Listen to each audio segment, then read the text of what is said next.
پارے کی تیسری صورت سورہ ممتحنہ سے جو ہے اس کا آغاز کیا جائے گا۔ سورۃ الممتحنہ اللہ جل شانہ نے بیان فرمائی، ممتحنہ کا مطلب امتحان لینے والی ہے۔ اس صورت میں ان عورتوں کا امتحان لیا گیا ہے، امتحان لینے کا حکم دیا گیا ہے جو مکہ مکرمہ سے ہجرت کر کے مدینہ منورہ آئی تھیں، اس لیے اس صورت کا نام ممتحنہ رکھا گیا۔ اللہ جل شانہ نے حکم دیا کہ اللہ کی دشمنوں سے دوستی کرنا جائز نہیں۔ یا ایھا الذین آمنوا لا تتخذوا عدوی وعدوکم اولیاء تلقون الیہم بالمودۃ۔ ان آیات کا پس منظر یہ ہے کہ صلح حدیبیہ کے بعد جب کفار مکہ کی طرف سے صلح حدیبیہ کی عہد شکنی کی گئی تو نبی علیہ السلام نے عہد کے ٹوٹنے کی وجہ سے مکہ مکرمہ کے اوپر جو ہے قریش مکہ کو اطلاع کروا دی کہ اب وہ معاہدہ باقی نہیں رہا۔ مدینہ میں نبی اکرم صلی اللہ علیہ وسلم نے مکہ مکرمہ پر حملے کی تیاری شروع فرما دی۔ مکہ مکرمہ میں ایک عورت سارہ نامی مالی مدد کے لیے آئی ہوئی تھی۔ مکہ مکرمہ کی ایک عورت مدینہ منورہ آئی ہوئی تھی مالی امداد کے لیے۔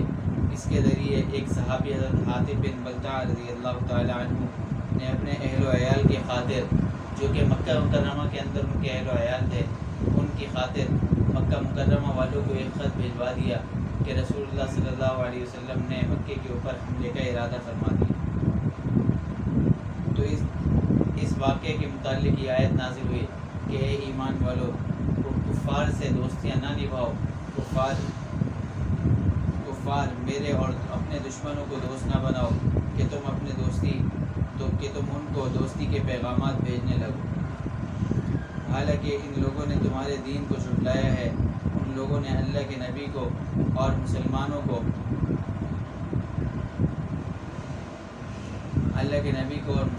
کو تمہیں مکے سے صرف اس وجہ سے نکالا کہ تم اللہ رب العزت پر ایمان لے آئے ہو۔ ایسے لوگوں سے دوستی کرنا جائز ہے۔ آگے اللہ جل شانہ نے جو ہے مکہ سے آنے والی خواتین کا حکم بیان فرمایا، یا ایھا الذین آمنوا اذا جاءکم المؤمنات مہاجرات فامتحنوہن اللہ اعلم بایمانہن۔ صلح حدیبیہ کی شرائط میں سے یہ تھا کہ جب مکہ مکرمہ سے کوئی شخص مسلمان ہو کے مدینہ منورہ آ جائے تو اس کو واپس کر دیا جائے گا، اور اگر کوئی مدینہ منورہ سے کفر اختیار کر کے مکہ مکرمہ چلا جائے تو کفار اس کو واپس نہ کریں گے۔ مکہ مکرمہ سے کچھ لوگ ہجرت کر کے مدینہ منورہ آئے مسلمان ہو کر، آپ علیہ السلام نے معاہدے کی وجہ سے ان کو واپس کر دیا۔ کچھ عورتیں بھی جب مکہ مکرمہ سے ہجرت کر کے مدینہ منورہ آئیں تو ان کے بارے میں حکم ہو گیا کہ عورتوں کو واپس کرنے کی گنجائش نہیں۔ یہ معاہدہ جو ہے مردوں کے حق میں تھا، چونکہ ان عورتوں کا ان کے جو شوہر کفار مکہ مکرمہ کے اندر تھے ان سے نکاح ٹوٹ گیا، تو اب یہ عورتیں ان لوگوں کے لیے حرام ہو گئیں، اس لیے اب ان کو وہاں واپس بھیجنا جائز نہیں۔ تو اس وجہ سے اللہ جل شانہ نے حکم دے دیا کہ جب ہجرت کر کے ایمان والی عورتیں تمہارے پاس آ جائیں تو تم ان کا امتحان لے لو، ان کو پرکھ لو کہ وہ واقعی مسلمان ہو کر آئی ہیں یا کوئی اور مقصد ہے۔ پھر ان کے نکاح اور مہر کے متعلق اللہ جل شانہ احکامات بیان فرمائے۔ آگے اللہ جل شانہ نے فرمایا، یا ایھا النبی اذا جاءک المؤمنات یبایعنک علی الا یشرکن باللہ شیئا۔ گزشتہ آیات کے اندر خواتین کا بیان تھا جو مکہ مکرمہ سے ہجرت کر کے مدینہ منورہ آئی تھی۔ اب یہاں سے نبی علیہ السلام کو حکم دیا جا رہا ہے کہ اگر مہاجرات آپ سے بیعت کرنا چاہیں تو آپ انہیں بیعت فرما لیں، اور حکم بیعت مہاجرات کے ساتھ خاص نہیں۔ آگے بیعت کے الفاظ ہیں کہ ان سے بیعت کن باتوں پر بیعت کرنی چاہیے۔ اذا جاءک المؤمنات یبایعنک علی الا یشرکن باللہ، پہلی چیز اللہ کے ساتھ کسی کو شریک نہیں کریں گی، اور دوسری چیز جو ہے قتل نہیں کریں گی، زنا نہیں کریں گی، چوری نہیں کریں گی، ناحق اولاد کو قتل نہیں کریں گی، بہتان نہیں باندھیں گی، اور نیک باتوں کو مانیں گی۔ ان تمام چیزوں پر بیعت کرنے کا حکم دیا گیا۔ آگے اللہ جل شانہ نے سورۃ الصف بیان فرمائی۔ صف کا معنی جو ہے قطار کے ہیں، قطار باندھنے کے ہیں۔ اس صورت کے اندر مومنین کی صفت بیان کی گئی ہے کہ وہ جہاد کے اندر صف بندی کرتے ہیں، اسی لیے اس صورت کا نام سورۃ الصف رکھا گیا۔ شان نزول بیان فرمایا اس صورت کا، یا ایھا الذین آمنوا لم تقولون ما لا تفعلون۔ صحابہ رضی اللہ عنہ مجمعین نے فرمایا کہ ہمیں اگر یہ معلوم ہو جائے کہ اللہ کے نزدیک کون سا عمل محبوب ہے تو ہم اس پر اپنی جانیں قربان کر دیں۔ اس وقت یہ صورت نازل ہوئی، نبی علیہ السلام نے ان حضرات کو بلا کر یہ بتا دیا، یہ تعلیم دی گئی ہے کہ کوئی ایسی بات نہ کرنا جس کے اندر کوئی دعویٰ ہو، بڑا دعویٰ ہو، تو اگر ایسا کوئی دعویٰ کرنا ہو تو انشاءاللہ کہہ دیا کرو، اس کے بغیر ایسا کوئی دعویٰ نہ کیا کرو۔ آگے حضرت عیسیٰ علیہ السلام کی بشارت ذکر فرمائی، وَإِذْ قَالَ عِيسَى ابْنُ مَرْيَمَ يَا بَنِي إِسْرَائِيلَ إِنِّي رَسُولُ اللَّهِ إِلَيْكُمْ مُصَدِّقًا لِمَا بَيْنَ يَدَيَّ مِنَ التَّوْرَاةِ وَمُبَشِّرًا بِرَسُولٍ يَأْتِي مِن بَعْدِي اسْمُهُ أَحْمَدُ۔ بنی اسرائیل نے حضرت موسیٰ علیہ السلام کو تکلیف پہنچائی، جس کے نتیجے میں اللہ تعالیٰ نے ان کے دلوں کو ٹیڑھا فرما دیا تھا۔ فَلَمَّا زَاغُوا أَزَاغَ اللَّهُ قُلُوبَهُمْ، اللہ جل شانہ نے ان کے دلوں کو ٹیڑھا فرما دیا تھا۔ آگے اللہ جل شانہ نے حضرت عیسیٰ علیہ السلام نے بنی اسرائیل سے 3 باتیں فرمائیں۔ نمبر 1، اپنی رسالت کا ذکر فرمایا کہ یا بنی اسرائیل انی رسول اللہ علیکم، کہ میں اللہ کا رسول ہوں تمہاری طرف۔ دوسری بات، تورات کی تصدیق، مصدقا لما بین یدی من التوراۃ، جو تورات پہلے بیان کی جا چکی میں اس کی تصدیق کرنے والا ہوں۔ تیسری بات، ومبشرا برسول یأتی من بعد اسمہ احمد، ایک رسول کی بشارت دینے والا ہوں جو میرے بعد آئے گا اور ان کا نام احمد ہوگا۔ آگے اللہ جل شانہ نے فرمایا دین اسلام غالب رہے گا، والذی ارسل رسولہ بالہدی ودین الحق لیظہرہ علی الدین کلہ، اللہ جل شانہ نے دین اسلام کو تمام ادیان کے اوپر غالب کرنے کا وعدہ کیا ہے۔ نبی علیہ السلام نے کی خدمت میں آ کر دلائل براہین سے بات کی کہ وہ مغلوب ہو۔ پھر آخر میں اللہ تعالیٰ نے حضرت عیسیٰ علیہ السلام کے حواریین کا ذکر فرمایا، یا ایھا الذین آمنوا کونوا انصار اللہ کما قال عیسی ابن مریم للحواریین، کہ انہوں نے حضرت عیسیٰ علیہ السلام کی مدد و نصرت فرمائی۔ آگے اللہ جل شانہ نے سورہ جمعہ بیان فرمائی، چونکہ اس سورت کے اندر جمعۃ المبارک کے احکامات کو بیان فرمایا گیا ہے، اس لیے اس سورت کا نام جمعہ رکھا گیا۔ آپ علیہ السلام کی نبیوں کی جو ہے بعثت کے مقاصد کو ذکر فرمایا، والذی بعث فی الامیین رسولا منہم یتلو علیہم آیاتہ ویزکیہم ویعلمہم الکتاب والحکمہ، کہ آپ علیہ السلام لوگوں کو قرآن پاک کی آیت کی تلاوت کر کے بتاتے تھے اور جو تزکیہ کیا کرتے تھے، ان کو کتاب اور حکمت جو ہے سکھایا کرتے تھے۔ یہودیوں کی مذمت بیان فرمائی، مثل الذین حملوا التوراۃ ثم لم يحملوها کمثل الحمار یحمل اسفارا، یہودی کہتے تھے کہ ہم تورات کو مانتے ہیں، تورات میں نبی علیہ السلام کی صفات مذکور تھی، یہودی نے پڑھ بھی چکے تھے، لیکن جب نبی علیہ السلام مبعوث ہوئے تو یہودی آپ علیہ السلام پر ایمان نہ لائے اور تورات کی مخالفت کی، تو اللہ جل شانہ نے ان کی مثال اس گدھے کی جیسی بیان فرمائی جس کے اوپر کتابوں کا بوجھ لاد دیا گیا ہو۔ آگے اللہ جل شانہ نے اہل ایمان کے لیے ہدایت بیان فرمائی، یا ایھا الذین آمنوا اذا نودی للصلاۃ من یوم الجمعۃ فاسعوا الی ذکر اللہ وذروا البیع۔ ان آیات کے اندر اہل ایمان کو ہدایت دی گئی ہے کہ دنیاوی مصروفیات کی وجہ سے دین پر عمل کرنے میں کوتاہی نہ کرنی چاہیے، رکاوٹ نہیں پیدا کرنی چاہیے۔ ایک مرتبہ کچھ صحابہ رضی اللہ عنہ تجارتی قافلے کے ساتھ آنے کی اطلاع پا کر نبی علیہ السلام کے خطبہ جمعہ کے ارشاد فرمانے کے دوران جو ہے خطبے کے دوران سے اٹھ کر چلے گئے، بغیر سے تجارت چلے گئے تھے، تو اس پر آیت نازل ہوئی کہ جمعے کی پہلی اذان کے بعد جمعے کی تیاری کے علاوہ کوئی اور کام کاج کرنا کسی صورت بھی جائز نہیں۔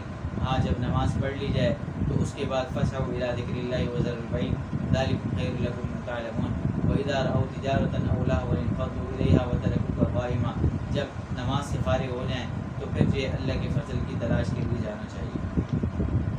آگے اللہ جل شانہ سورۃ المنافقون بیان فرمائی، چونکہ اس سورت کے اندر منافقین کے نفاق کا حال بیان فرمایا ہے، اس لیے اس سورت کا نام جو ہے منافقون رکھا۔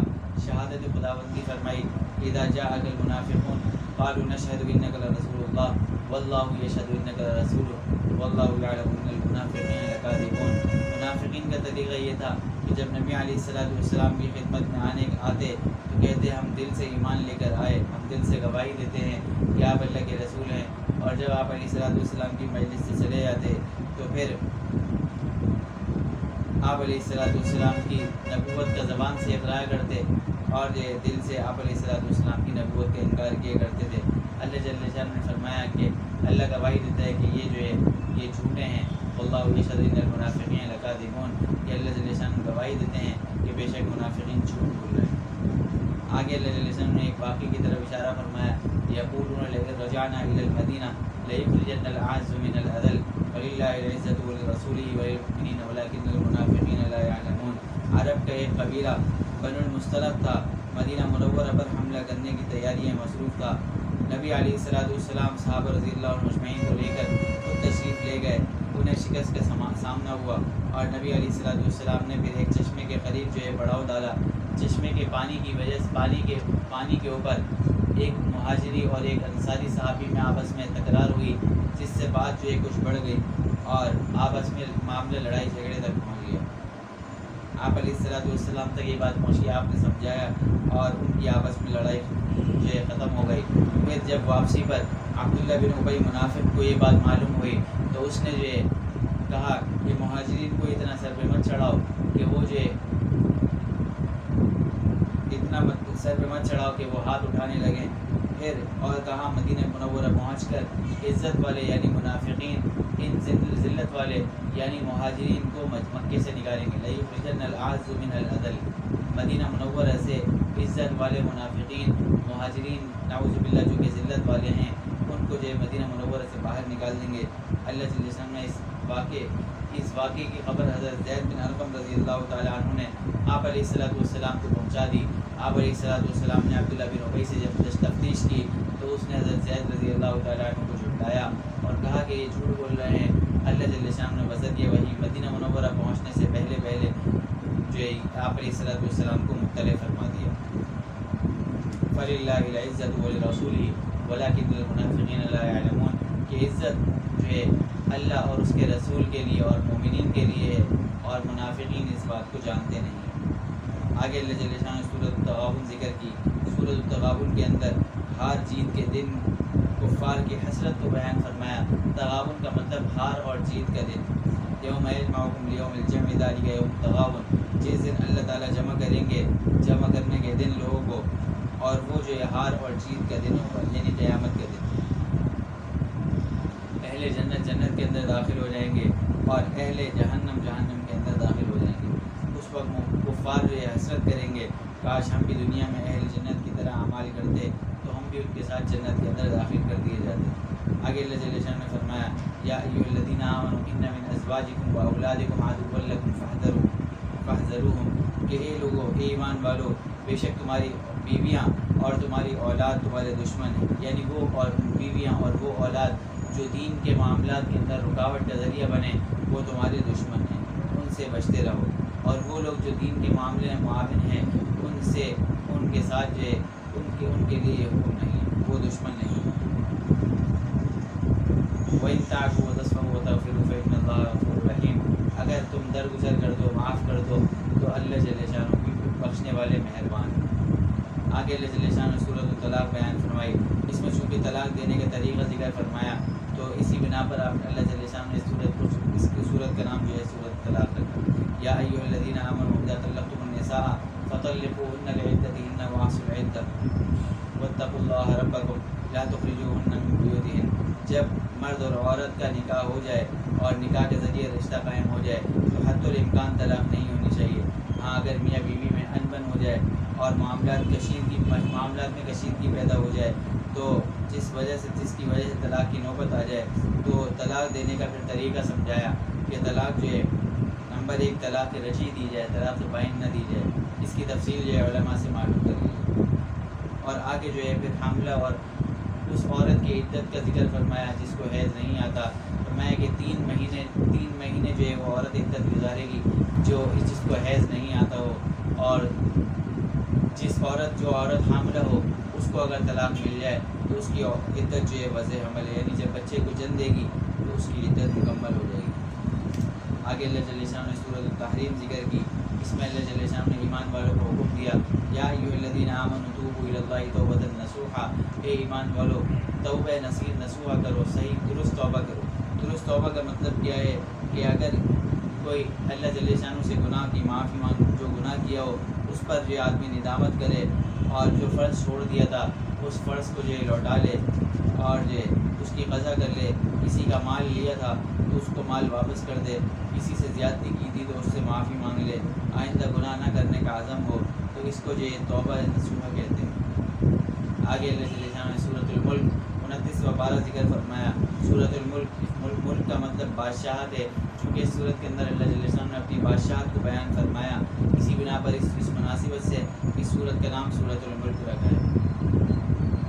میں موت اور حیات کی پیدائش کا مقصد ذکر فرمایا، الذی خلق الموت والحیاء لیبلوکم ایکم احسن عملا، موت اور حیات کو پیدا کیا، زندگی اور موت کو پیدا کیا تاکہ تم کو آزمائے کہ تم میں سے کون شخص ہے جو سب سے بہترین عمل کر کے آتا ہے۔ اچھا آگے اللہ جل شانہ نے کفار کی حماقت کو بیان فرمایا، قل ارأیتم ان اہلکنی اللہ ومن معی او رحمنا فمن یجیر الکافرین من عذاب علیم۔ کفار مکہ یہ کہا کرتے تھے کہ چونکہ جب آپ علیہ السلام اس دنیا سے پردہ فرما لیں گے پھر ہم جو ہے پھر اس کے بعد جو ہے دین اسلام ختم ہو جائے گا، اور نبی علیہ السلام کی موت کا انتظار کیا کرتے تھے۔ اللہ جل شانہ نے بتایا کہ یہ تمہاری حماقت ہے، نبی علیہ السلام اور صحابہ رضی اللہ عنہ اجمعین کے انتقال کرنے کے بعد تمہیں کوئی فائدہ نہیں ہوگا، دونوں صورتوں میں تمہیں اللہ جل شانہ کوئی نفع نہیں دیں گے، ہاں البتہ اگر تم ایمان لے کر آ جاؤ تب تمہیں نفع حاصل ہوگا۔ آگے اللہ جل شانہ نے سورۃ القلم ذکر فرمائی، چونکہ اس سورت کے اندر قلم کا ذکر ہے جس کی اللہ جل شانہ نے قسم کھائی ہے، اس مناسبت سے سورت کا نام قلم رکھا ہے۔ مشرکین مکہ نبی علیہ السلام کو مجنون کہا کرتے تھے، اللہ جل شانہ نے فرمایا ما انت بنعمت ربک المجنون، آپ اپنے رب کی نعمت سے مجنون نہیں ہیں، یہ پیغمبر آپ مجنون نہیں ہیں، انک لعلی خلق عظیم، بے شک آپ اعلیٰ اخلاق کے اوپر جو ہے فائز، اخلاق کے اعلیٰ مرتبے پر فائز۔ آگے اللہ جل شانہ نے جو ہے آپ علیہ السلام کی حفاظت کو بیان فرمایا، وَإِن يَكَادُ الَّذِينَ كَفَرُوا لَيُزْلِقُونَكَ بِأَبْصَارِهِمْ لَمَّا سَمِعُوا الذِّكْرَ وَيَقُولُونَ إِنَّهُ مَجْنُونٌ۔ وہ مکے کے اندر ایک شخص ایسا تھا جو جس کے بارے میں یہ کہا جاتا تھا یہ نظر بد لگاتا ہے، اس کو لوگوں نے کہا کہ آپ علیہ السلام پر نظر لگاؤ، اہل مکہ نے اس کو آپ علیہ السلام پر نظر لگانے کے لیے کہا، تو اس نے اللہ جل شانہ نے جو آپ علیہ السلام کی حفاظت فرمائی، ان آیات کے اندر آپ علیہ السلام کے محفوظ رہنے کو بتایا، اور یہ آیتیں جو ہے نظر کے لیے بہت مجرب ہیں، کسی کو نظر بد ہو تو ان آیات کو پڑھ کر اس پر دم کرنے سے اللہ جل شانہ نظر بد سے حفاظت فرمائے۔ آگے سورہ حاقہ کا ذکر فرمائی، الحاقہ الحاقہ، حاقہ جیسے مراد قیامت ہے، چونکہ اس صورت کے اندر قیامت کا ذکر ہے اس لیے اللہ جل شانہ نے اس صورت کا نام حاقہ رکھا ہے۔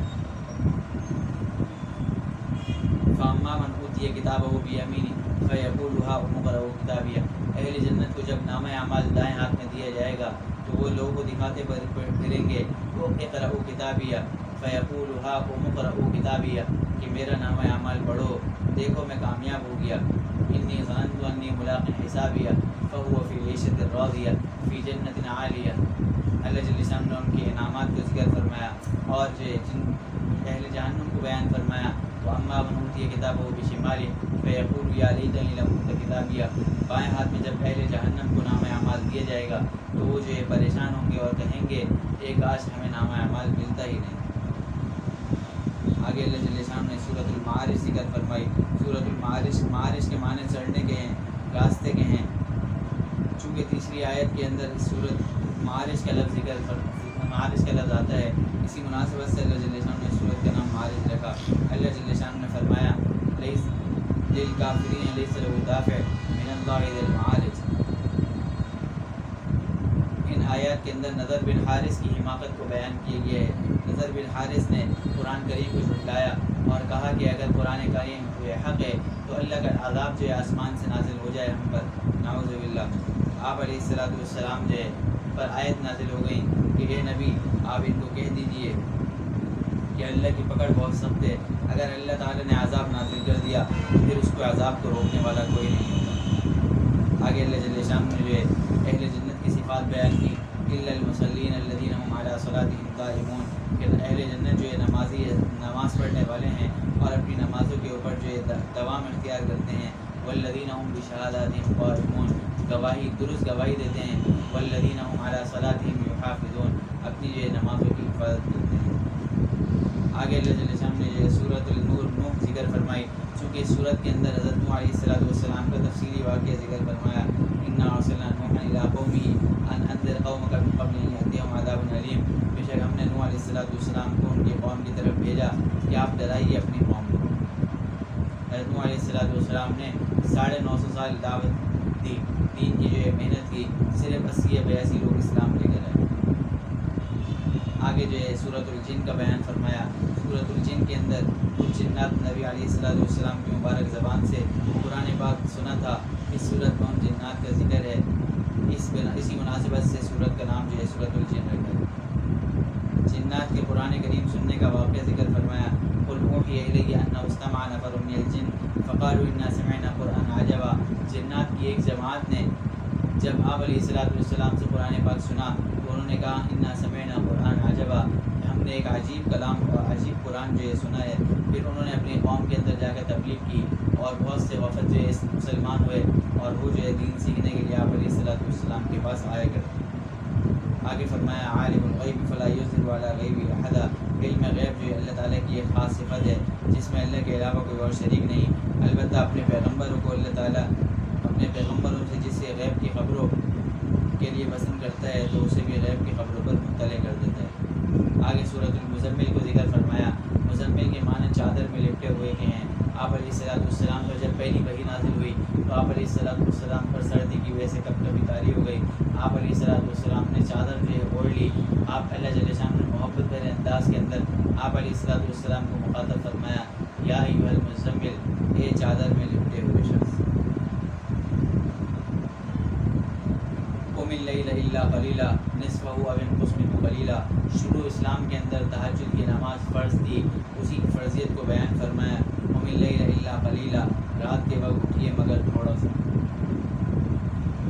تہجد کی فرضیت بعد میں منسوخ ہو گئی، ان ربک یعلم انک تقوم ادنی من ثلثی اللیل ونصفہ وثلثہ وطائفۃ من الذین معک۔ ایمان والوں کے اوپر تہجد کی فرضیت کو اللہ جل شانہ نے اس آیت سے تقریباً 1 سال کے بعد منسوخ کر دیا اور فرما دیا کہ آخر میں 4 چیزوں کا حکم دے دیا کہ نماز کی پابندی کرو، زکوٰۃ ادا کرو، صدقہ دو اور اللہ تعالیٰ سے اپنے گناہوں کی معافی مانگو۔ آگے سورۃ المدثر کو ذکر فرمایا، مدثر کا معنی بھی وہی ہے جو مزمل کا معنی ہے، یعنی چادر کے اندر لپٹے ہوئے۔ اللہ جل شانہ نے انبیاء علیہ السلام کے فرائض کو ذکر فرمایا، قم فانذر وربک فکبر وثیابک فطہر والرجز فاہجر ولا تمنن تستکثر ولربک فاصبر۔ اے نبی، اے مدثر، اے چادر میں لپٹے ہوئے آپ کھڑے ہوئیے، بس ڈرائیے اور اپنے رب کی بڑائی بیان کیجیے۔ آگے اللہ جل شانہ نے جہنم میں جانے کی وجہ ذکر فرمائی، ما سلککم فی سقر قالوا لم نک من المصلین ولم نک نطعم المسکین۔ اہل جنت جب جنت میں چلے جائیں گے تو جہنمی سے پوچھیں گے، ما سلککم فی سقر، تمہیں کس چیز نے جہنم کے اندر ڈالا؟ تو وہ جواب دیں گے، لم نک من المصلین، ہم جنت دنیا کے اندر جو ہے نماز نہیں پڑھا کرتے تھے۔ تو نماز کا نہ پڑھنا جو ہے قیامت کے اندر داخل ہونے کا سبب ہے۔ اللہ جل شانہ نے جو 5 وقت کی نماز کے اہتمام کے ساتھ تکبیر اولیٰ کے ساتھ صف اول میں پڑھنے کی توفیق عطا فرمائے۔ آگے اللہ جل شانہ نے سورۃ القیامہ ذکر فرمائی، سورہ قیامہ کے اندر کیونکہ قیامت کا ذکر ہے، اس مناسبت سے اللہ جل شانہ نے جو اس کا نام سورہ قیامہ رکھا۔ بعض بعد الموت کو ذکر فرمایا، لا اقسم بیوم القیامہ ولا اقسم بالنفس اللوامہ ایحسب الانسان ان لن نجمع عظامہ۔ کیا انسان یہ گمان کرتا ہے کہ ہم اس کی ہڈیوں کو جمع نہیں کر سکیں گے؟ اللہ جل شانہ فرماتے ہیں کہ اللہ جل شانہ کے لیے پوروں کا، انگلیوں کے پوروں کو جمع کرنا بھی آسان ہے، ہڈیوں کو جمع کرنا تو کچھ مشکل ہی نہیں، بہت زیادہ آسان ہے۔ آگے اللہ جل شانہ نے جو اگلی آیت کے اندر اہل جنت کا تذکرہ فرمایا کہ قیامت کے دن ان کے چہرے تر و تازہ ہوں گے اور وہ اپنے رب کا دیدار بھی کریں گے۔ اللہ جل شانہ بھائی ہمیں بھی اپنے دیدار کرنے والے لوگوں میں شامل فرما۔ آگے اللہ جل شانہ نے سورۃ الدہر ذکر فرمائی۔ سورۃ الدہر، دہر جو ہے زمانے کو کہتے ہیں، چونکہ اس پہلی آیت کے اندر اللہ جل شانہ نے اس لفظ کو ذکر فرمایا، اسی مناسبت سے اس سورت کا نام سورۃ الدہر بیان فرمایا جاتا ہے۔ هل أتى على الإنسان حين من الدهر لم يكن شيئا مذكورا، کہ انسان پر ایک زمانہ ایسا آ چکا ہے کہ اس کا نام و نشان تک نہیں تھا۔ إنا خلقنا الإنسان من نطفة أمشاج نبتليه، بے شک ہم نے انسان کو پیدا کیا ایک نطفے سے، نبتليه، ہم اس کو آزمانے کے لیے پیدا کیا۔ آگے اللہ جل شانہ نے قرآن کریم کے نصیحت ہونے کو بیان فرمایا، إن هذه تذکرہ فمن شاء اتخذ إلى ربه سبیلا، کہ بے شک قرآن پاک جو ہے نصیحت ہے، اس سے فائدہ وہی اٹھا سکتا ہے جو اس نصیحت کو جس کو اللہ جل شانہ ہدایت دیتے ہیں، ایک بندہ ارادہ بھی نہیں کرتا تو ایسے شخص قرآن کریم سے استفادہ نہیں کر سکتا۔ آگے اللہ جل شانہ نے سورۃ المرسلات بیان فرمائی، مرسلات کے معنی جو ہے ہواؤں کو چلنا ہے۔ سورت کے شروع میں اللہ جل شانہ نے ہواؤں کے چلنے کی قسم کھائی، اسی وجہ سے سورت کا نام مرسلات رکھا۔ ہواؤں اور فرشتوں کی قسمیں اللہ جل شانہ نے کھائیں۔ یہاں اللہ رب العزت نے 5 قسمیں کھائیں، اور قسم ہے ان ہواؤں کی جو مسلسل چلائی جاتی ہیں۔ مختلف قسمیں کھانے کے بعد جو قرآنی اسلوب کے مطابق جب کسی چیز کی اللہ جل شانہ قسمیں کھاتے ہیں تو یہ دلیل ہوتی ہے بعد میں آنے والے دعوے کے اوپر۔ تو اللہ جل شانہ نے ان قسموں کو کھانے کے بعد آخر میں ایک دعوت ذکر فرمایا کہ قیامت کا دن جو آنے والا ہے وہ حق ہے، یعنی ان قسموں کو، یہ قسمیں دلیل ہیں قیامت کے دن کے واقع ہونے کے اوپر۔ مطلب یہ ہے کہ قیامت کا جو سے وعدہ کیا گیا ہے وہ قیامت ضرور واقع ہوگی۔ آگے اللہ جل شانہ نے متقین کے انعامات کو ذکر فرمایا، ان المتقین فی ظلال و عیون، کہ متقین جو ہے چشموں کے اندر اور جو ہے سایوں کے اندر ہوں گے۔ پیچھے جو ہے اہل جہنم کا انجام ذکر فرمایا تھا، اب اللہ جل شانہ نے جو ہے متقین کے لیے چشمے اور سائے اور میووں کو بیان فرمایا۔ ان سے کہا جائے گا کہ دنیا میں جو اعمال کیے تھے اس کا بدلہ ہے، اب مزے سے کھاؤ پیو، کلوا واشربوا ہنیئا بما کنتم تعملون انا کذلک نجزی المحسنین، کھاؤ اور پیو مست ہو کر، انا کذلک نجزی المحسنین، بے شک ہم اسی طریقے سے احسان کرنے والوں کو بدلہ دیتے ہیں۔ آگے اللہ جل شانہ نے 30واں سپارہ ذکر فرمایا، سورۃ النبأ، نبا کا مطلب خبر دینے کے ہیں، چونکہ اس سورت کی دوسری آیت کے اندر یہ لفظ موجود ہے، اسی مناسبت سے اللہ جل شانہ نے سورت کا نام سورۃ النبأ رکھا ہے۔ منکرین قیامت کا ذکر فرمایا، عما یتساءلون عن النبأ العظیم الذی هم فیہ مختلفون کلا سیعلمون ثم کلا سیعلمون۔ منکرین قیامت کی باتوں کا تذکرہ فرمایا کہ نبأ عظیم سے مراد قیامت ہے۔ کفار بطور مذاق کے کہا کرتے تھے کہ فضول قسم کے سوالات کرتے تھے، اس سے ان کا مقصد آخرت کو ماننا نہیں تھا۔ پھر اللہ جل شانہ نے آنے والی آیات کے اندر کائنات میں پھیلی ہوئی بے شمار نعمتوں کا ذکر فرمایا جن کو یہ کفار بھی تسلیم کیا کرتے تھے۔ گویا اللہ تعالیٰ کی قدرت کو مانتے تھے لیکن قیامت کو نہیں مانتے تھے۔ یہاں انہیں سمجھایا جا رہا ہے جس طرح اللہ کی قدرتوں کو اور دیگر نعمتوں کو بنانے پر اللہ جل شانہ قادر ہے، اسی طریقے سے مرنے کے بعد دوبارہ اٹھائے جانے کے اوپر بھی اللہ جل شانہ قادر ہے۔ متقین کا انجام ذکر فرمایا، ان للمتقین مفازا، بے شک متقین کے لیے کامیابی ہے، حدائق و عنابا، باغات ہیں، انگور ہے، وکواعب اترابا، اور ہم عمر جوان لڑکیاں ہیں۔ آگے اللہ جل شانہ نے آخرت کی منظر کشی فرمائی، یوم یقوم الروح والملائکۃ صفا لا یتکلمون الا من اذن لہ الرحمن وقال صوابا۔ فرمایا کہ قیامت کے دن کی منظر کشی کی جا رہی ہے کہ آخرت میں کوئی انسان یا فرشتہ کسی کی سفارش کرنے کے لیے اللہ تعالیٰ کے سامنے بات نہیں کر سکے گا۔ ہاں جس کو اللہ جل شانہ اجازت دیں گے صرف اللہ کے سامنے وہی بات کر سکے گا۔ سورۃ النازعات بیان کیا، نازعات کا مطلب کھینچنا ہے۔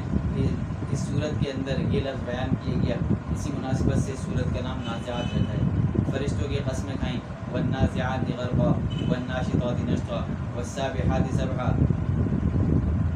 اللہ جل شانہ جو ہے یہ قسمیں کھا کر یہ مومنین کی روح کو نرمی سے نکالنے والے فرشتے اور کافروں کی روح کو سختی سے نکالنے والے فرشتے اور اللہ تعالیٰ کی طرف سے ان لوگوں کے لیے جو انہیں حکم ملتا ہے اس کا انتظام کرنے والے فرشتے، یہ قسمیں کھا کر اللہ تعالیٰ بتانا چاہ رہے ہیں کہ انہی فرشتوں کے ذریعے ہم سور پھنکوا کر انہی انسانوں کو دوبارہ زندہ کریں گے۔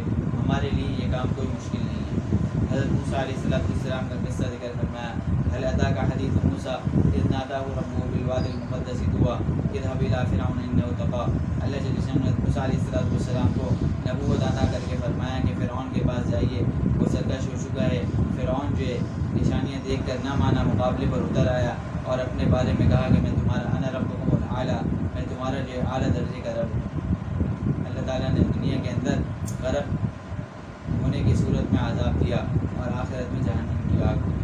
پھر اللہ جل شانہ نے اپنے قدرت کی عظیم نشانیاں ذکر فرمائیں، آسمان، زمین، رات، دن اور پہاڑوں کا ذکر فرما کر آخرت کی منظر کشی کی۔